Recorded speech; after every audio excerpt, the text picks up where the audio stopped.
What does the market want now? Well, I'll tell you, my name is David Brown, and you're going to be hearing a lot from a lot of people named B. So mine's probably the least important of all of them, but we're going to be talking about Bersani, Berscaloni, Bernanke, Boehner, and Brill.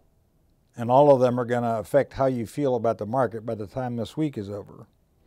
We need clarity. We need some clearness in what is going to happen about the various issues that are involved. Today, the market showed us that it cares a lot about what this week is, and this was the least of the problem days. We were down well over 1%, nearly 2% in the techs. The last hour was very harrowing.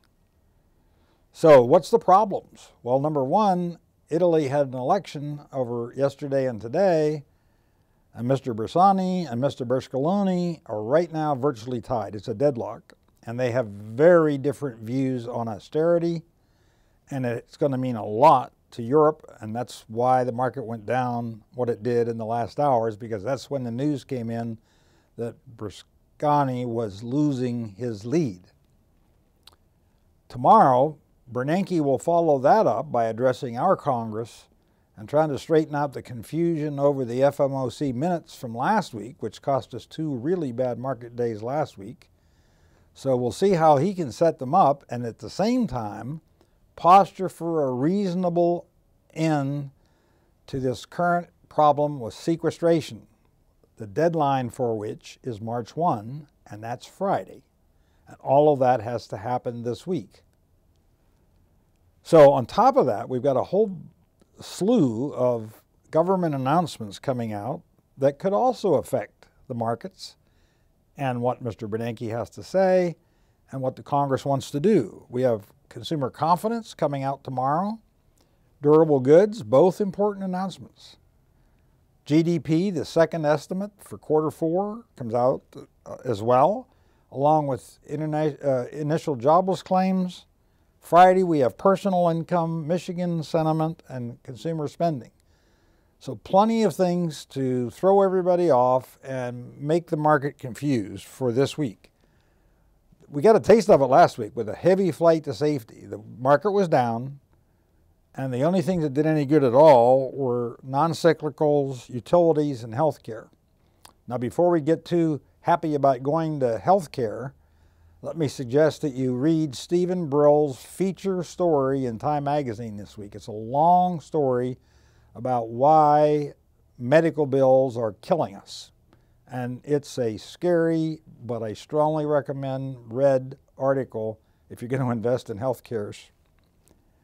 So given that, we've got some stocks that we think still make sense to be in and a hedge. There's Delta Airlines, which we've been talking about before.